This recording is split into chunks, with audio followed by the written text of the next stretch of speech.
Good morning. तो start करते हैं one more important chapter number 9 biomolecules.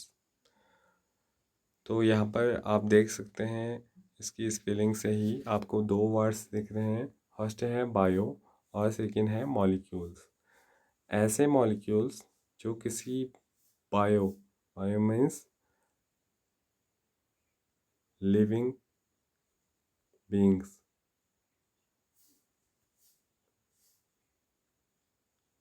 जो किसी लिविंग बींग्स के लिए क्या है, एसेंशियल है।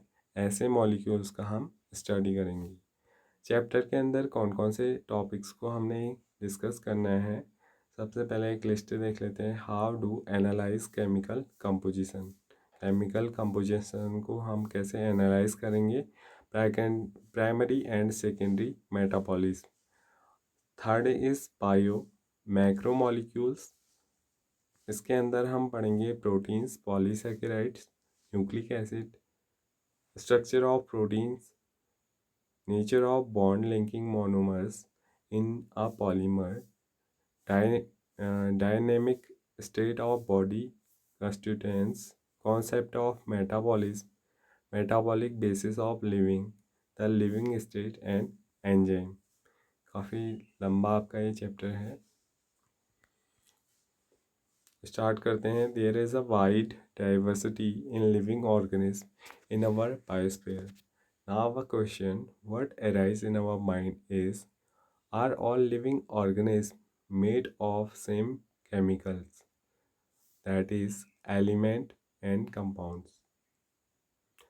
यहाँ पर हम देखते हैं हमारे जो बायोस्फीयर है, जहाँ पर हम रहते हैं, उसके चारों ओर क्या दिखती है हमें, काफ़ी ज़्यादा वैरायटीज़ दिखती है लिविंग ऑर्गेनिज्म की, चाहे वो एनिमल्स हों या फिर वो प्लांट्स हों। Now a question that arise in our mind is, हमारे दिमाग में कौन सा क्वेश्चन आता है, क्या सारे ऑर्गेनिज्म सेम केमिकल्स से मिलकर के बने होंगे? क्या सारे जो लिविंग बींग्स हैं वो एलिमेंट्स और कंपाउंड से मिलकर के बने होंगे? You have learn in chemistry how elements analysis in performed is performed. If we perform such a analysis on the plant tissue, animal tissue, or a microbial paste, we obtain a list of elements like carbon, hydrogen, oxygen, several other, and this respective content per unit mass of living tissue। तो अगर हम ऐसा ही कुछ living beings के लिए करें, हम analyse करें कि किस एलिमेंट से मिल कर के प्लांट और एनिमल्स के टिश्यूज़ बने हैं, ठीक है, तो हम देखेंगे कि यहाँ पर भी क्या है, कार्बन है, हाइड्रोजन है, ऑक्सीजन और several other kind of materials also presence हैं एक रिस्पेक्टिव मैनर में, यानी कि एक कांस्टेंट मैनर में। जो टिश्यू है उसके पर यूनिट मास में हमें सेम क्वांटिटी में क्या देखने को मिलेंगे, डिफरेंट टाइप के एलिमेंट्स देखने को मिलेंगे। If the same analysis is perform on the piece of earth crust as an example of non living matter, we obtain a similar list. ऐसा ही हम अर्थ क्रस्ट यानी कि मिट्टी को लेकर के अगर हम उसमें भी देखें तो उसमें भी क्या हमें देखने को मिलेगा, डिफरेंट टाइप ऑफ एलिमेंट्स की लिस्ट देखने को मिलेगी। What are the difference between the two list? इन दोनों लिस्ट में क्या डिफरेंस है? In absolute term no such difference could be made out. कोई भी ऐसा जो डिफरेंस है हमें देखने को नहीं मिलता है। दोनों चीज़ों में क्या है, डिफरेंट एलिमेंट्स प्रेजेंट हैं। All the elements present in a sample of earth crust are also present in the sample of living tissue.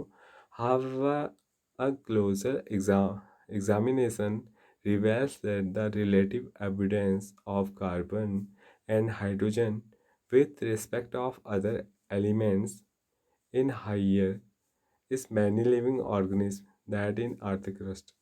ठीक है, तो जो यहाँ पर रिलेशन है कार्बन और हाइड्रोजन का अदर एलिमेंट्स में, वो क्या है, वो हाइयर होगा। केवल उसमें क्या होगा, उसमें केवल ये डिफरेंस देखने को मिलेगा कि जो कंपोजिशन का लेवल है वो अलग अलग है। यानी कि कुछ में जो अर्थिक क्रस्ट है उसमें क्या होंगे, कम अमाउंट में कंपोजिशन देखने को मिलेंगे, लेकिन अगर हम एक लिविंग बींग्स की बात करें तो वहाँ पर हमें wide variety of elements composition देखने को मिलेंगे। How do analysis chemical composition, हम केमिकल कंपोजिशन को कैसे एनालिसिस करते हैं। We can continue asking in same way what type of organic compounds are found in living organism. अब हम दोबारा से वही क्वेश्चन पूछेंगे लेकिन एक अरेंज्ड मैनर में, दैट हमारे बॉडी के अंदर किस टाइप के ऑर्गेनिक कंपाउंड्स पाए जाते हैं। How does one go about finding the answer. To get an answer, one has to perform a chemical analysis. तो कोई एक क्या कर सकता है, केमिकल एनालिसिस के द्वारा इस क्वेश्चन का आंसर उसको मिल सकता है। अगर हम अपनी बॉडी का केमिकल एनालिसिस करें डिफरेंट टेस्ट की हेल्प से, तो हम क्या करेंगे, हम पता कर पाएंगे कि हमारे बॉडी के अंदर किस टाइप के ऑर्गेनिक कंपाउंड प्रेजेंट है। ठीक है, we can take any living tissue, a vegetative or a piece of liver, etc., and grind it in trichloric acid using a mortar and a paste. We obtain a thick slurry of the we where to stain this through the cheesecloth and cotton. We would obtain two frictions. One is called the filtrate or mortar, more technically the acid soluble pool, and second the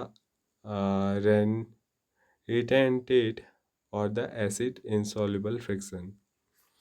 अगर क्या किया जाए यहाँ पर, ज़्यादा confuse होने की ज़रूरत नहीं है।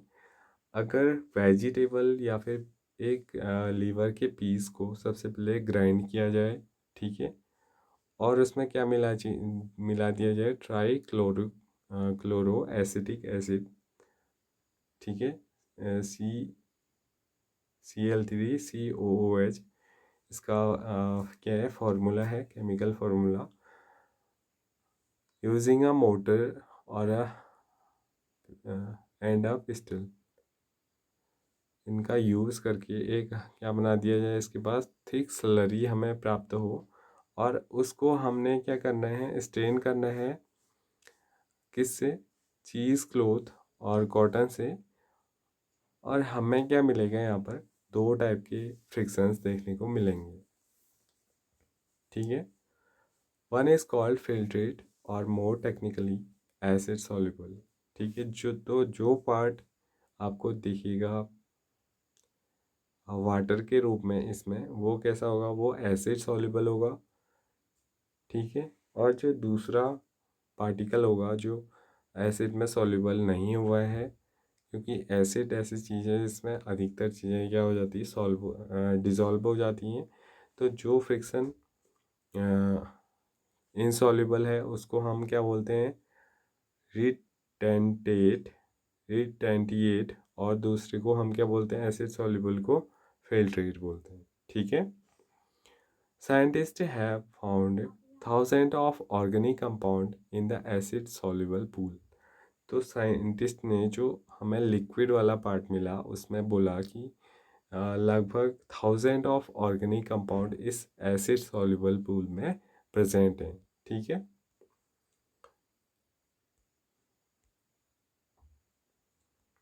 in higher classes you will learn about how to analyze a living tissue simple and identify a particular organic compound। इन बड़ी क्लासेस में आप ये सीखेंगे कि किस टिश्यू के अंदर हम कैसे आइडेंटिफाई कर सकते हैं किसी पर्टिकुलर ऑर्गेनिक कंपाउंड को। ठीक है, we will suffice to say that one excrete the compound, then subjects the exert of various separation technique till one has separated a compound from all other compounds। ठीक है। In other word, one isolate purifies a compound, analytical technique use when applied to the compound give us an idea of molecular formula and the probable structure of the compound। ठीक है, किसकी वजह से हमें analytical टेक्निकों की वजह से किसी भी कंपाउंड का जो मॉलिक्यूलर फार्मूला है उसका हमें क्या मिल पाया, आइडिया मिल पाया। और ये पॉसिबल हो पाया कि जो कंपाउंड का स्ट्रक्चर है वो कैसा हो पाएगा। कौन सी टेक्निक थी, analytical technique. All the carbon compound that we get from living tissue can be called biomolecules। जितना भी कंपाउंड जिसमें क्या प्रेजेंट है, कार्बन प्रेजेंट है, उसको हम बोलते हैं क्या, biomolecules. However, living organisms have also got inorganic element and compounds in them। इसके अलावा जो लिविंग ऑर्गेनिज्म है उसमें भी क्या है, कुछ ऐसे इनऑर्गेनिक एलिमेंट और कंपाउंड भी प्रेजेंट रहते हैं। How do we know this, हम ऐसा कैसे जानते हैं। A slightly different but destructive experiment has been done। One weighed a small amount of living tissue, say a leaf or liver, and this is called the wet weight। ऐसा हम कैसे जानते हैं, सबसे पहले हम क्या करते हैं, किसी लिविंग टिश्यू को हम क्या करते हैं, उसका वेट नाप लेते हैं और इसको हम क्या कहते हैं, इसको हम वेट वेट बोलते हैं। जब हम फ्रेश लीफ को या फिर लिविंग टिश्यू को के वेट को नापते हैं तो हम उसे वेट वेट बोलते हैं और उसके बाद हम उसे ड्राई करते हैं। ऑल द वाटर इवेपोरेट्स, जब ड्राई करते हैं तो जो लिविंग सेल है उसमें से सारा जो वाटर है वो क्या हो जाता है, इवेपोरेट हो जाता है। The remaining material give dry weight, तो उसके बाद जो रिमाइनिंग मटेरियल बचा रहता है उसको हम क्या बोलते हैं, ड्राई वेट बोलते हैं। Now if the tissue is fully bread, all the carbon compound are oxidized to gaseous form। अगर आप बचे हुए पार्ट को अगर हम बर्न कर दें तो क्या बचेगा, केवल जो कार्बन के कंपाउंड प्रेजेंट होंगे वो ऑक्सीडाइज होकर के गैसियस फॉर्म्स में कन्वर्ट हो जाएंगे। ठीक है, कौन सी गैस बनेगी, CO2 और water vapour, and are removed, और वो क्या हो जाएंगे, रिमूव हो जाएंगे। What is remaining is called ash, और जो बचेगा उसको हम क्या बोलेंगे, एस बोलेंगे, राग बोलेंगे। This S contain inorganic elements, तब हमें पता चलेगा कि जो एस है उसके अंदर कौन से इनऑर्गेनिक एलिमेंट्स प्रेजेंट है। मेनली कौन से इनऑर्गेनिक एलिमेंट्स होते हैं, calcium, magnesium, zinc etcetera. Inorganic compounds like sulfate, phosphate, etc. are also seen in the acid salt friction। तो कुछ ऐसे इनऑर्गेनिक कंपाउंड को एसिड सॉल्युबल फ्रिक्शंस में भी क्या किया गया, सेपरेट किया गया। Therefore elemental analysis give element composition of living tissue। इस प्रकार से जो एलिमेंटल एनालिसिस है वो किसी भी ऑर्गेनिज्म का, किसी भी लिविंग टिश्यू का जो एलिमेंटल कंपोजिशन है, यानी कि वो किस किस एलिमेंट्स के कंपोजिशन की वजह से उसका फॉर्मेशन हुआ है, उसका हमें क्या पता चल पाएगा कि उसका स्ट्रक्चर कैसा है। Tissue is the formation of hydrogen, oxygen, chlorine, carbon etcetera, while analysis for compound give us an idea of kind of organic and inorganic constituents। Table 9.2 present the living tissue। यहाँ पर आपको table 9.2 में एक list दी है, इससे पहले भी आपको एक लिस्ट दी है, उसको भी देख लेते हैं। अ composition of element present in non living and living matter, कौन कौन से एलिमेंट्स लिविंग और नॉन लिविंग के अंदर प्रेजेंट रहते हैं और उनका अमाउंट कितना होता है। हाइड्रोजन की अगर हम बात करें तो परसेंटेज के हिसाब से 0.14% और ह्यूमन बॉडी के अंदर 0.5%। कार्बन की बात करें तो ह्यूमन बॉडी में ज़्यादा अमाउंट में 18.5% में। ऑक्सीजन ह्यूमन बॉडी के अंदर ज़्यादा है 65.0, और नाइट्रोजन भी ह्यूमन बॉडी के अंदर ज़्यादा 3.3, और सिलिकॉन जो है वो केवल अर्थ क्रस्ट में ज़्यादा है। बाकी अच्छा और भी हैं, सोडियम और कैल्शियम, ये भी अर्थ क्रस्ट में ज़्यादा है। ठीक है। सेकेंड लिस्ट में है a list of representative organic constituent of living tissue. Sodium, potassium, calcium, magnesium, water और कंपाउंड, इन सब इनऑर्गेनिक कंस्टिट्यूएंट का यूज़ किया जाता है इस चीज़ में, ह्यूमंस के डिफरेंट जो बायोमॉलिक्यूल्स हैं उनका फॉर्मेशन करने में। From the chemistry of point, one can identify functional groups like aldehydes, ketones, aromatic compound, etc. एक केमिस्ट जो होगा वो क्या करेगा, वो अपने पॉइंट ऑफ व्यू से क्या करेगा, आइडेंटिफाई कर सकता है उसमें कौन कौन से सब्सटेंस फंक्शनल ग्रुप हैं, से aldehyde, ketones, aromatic compounds. But from a biological point of view, biology के सेंस से हम क्या करते हैं, we shall classify them amino acid, nucleic bases, fatty acid etcetera. हम उनको एमिनो एसिड या फिर न्यूक्लियोटाइड बेस या फिर फैटी एसिड में क्या कर सकते हैं, डिवाइड कर सकते हैं।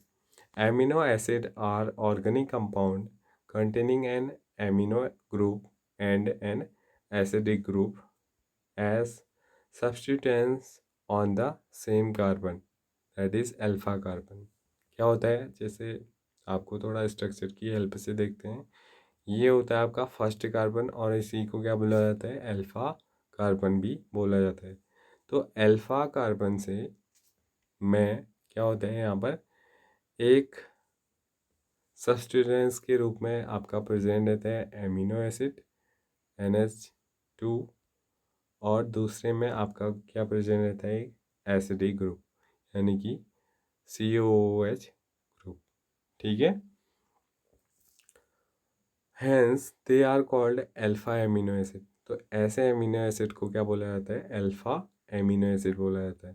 दे आर सब्सटीट्यूट मीथेन्स, ये किसके सब्स्टिट्यूशन की वजह से आते हैं, मीथेन्स की। There are four substitute groups occupying the four valency position, और वहाँ पर क्या होता है, कार्बन अल्फा कार्बन की जो अलग अलग जो क्या है वैलेंसीज हैं, वो अलग अलग चीज़ों से क्या रहती हैं, ऑक्यूपाइज, अलग अलग ग्रुप में वो ऑक्यूपाइज करी रहती हैं। These are hydrogen, carboxyl group, amino group and variable group designed as R group. ठीक है। तो अगर हम एक किसका स्ट्रक्चर देखें, एक एमिनो एसिड का हम स्ट्रक्चर देखें, तो वो कैसे रहता है, CnH2, यहाँ पर एक H और यहाँ पर एक COOH, ये कोई भी एसिड हो सकते हैं, और यहाँ पर क्या होता है, एक R होता है, यानी कि कोई और अदर ग्रुप भी हो सकता है। ठीक है। तो ये कौन सा कार्बन है, अल्फा कार्बन। तो एक एमिनो एसिड का जो स्ट्रक्चर हो सकता है वो कैसा हो सकता है, ऐसा हो सकता है। Based on the nature of R group there are many amino acid. इस आर ग्रुप की वजह से ही इसमें कौन सी प्रॉपर्टी का या कौन से टाइप का सब्सटेंस जुड़ा है, उसके अकॉर्डिंग डिफरेंट टाइप के एमिनो एसिड होते हैं। However, those which occur in protein are only 20। लेकिन केवल जो प्रोटीन्स के रूप में हमें देखने को मिलते हैं वो कितने होते हैं, 20 होते हैं। 20 एमिनो एसिड होते हैं जो केवल प्रोटीन्स में पाए जाते हैं। ठीक है। The R group in the proteins amino acid could be a hydrogen। The amino acid is called glycine. ठीक है। अगर ऐसा एमिनो एसिड जिसमें आर ग्रुप के बदले क्या है, एक हाइड्रोजन प्रेजेंट है, उसको क्या बोला जाता है, ग्लाइसिन बोला जाता है। ठीक है। जैसे CH NH2 और COOH। तो ये क्या है, ये ग्लाइसिन है। अब मैथिल ग्रुप एलेनाइन, अगर यहाँ पर H के बदले CH3 अगर यहाँ पर पाया जाएगा तो ये क्या होगा, alanine CH2 sorry 3। Hydroxyl methyl अगर होगा OH CH2 तो वो क्या हो जाएगा, वो हो जाएगा आपका एलेनाइन नीसेरिन। These are 20 and are shown in figure 9.1, और 9.1 फिगर में आपको ये सब दिखाए गए हैं। देख लेते हैं एक बार।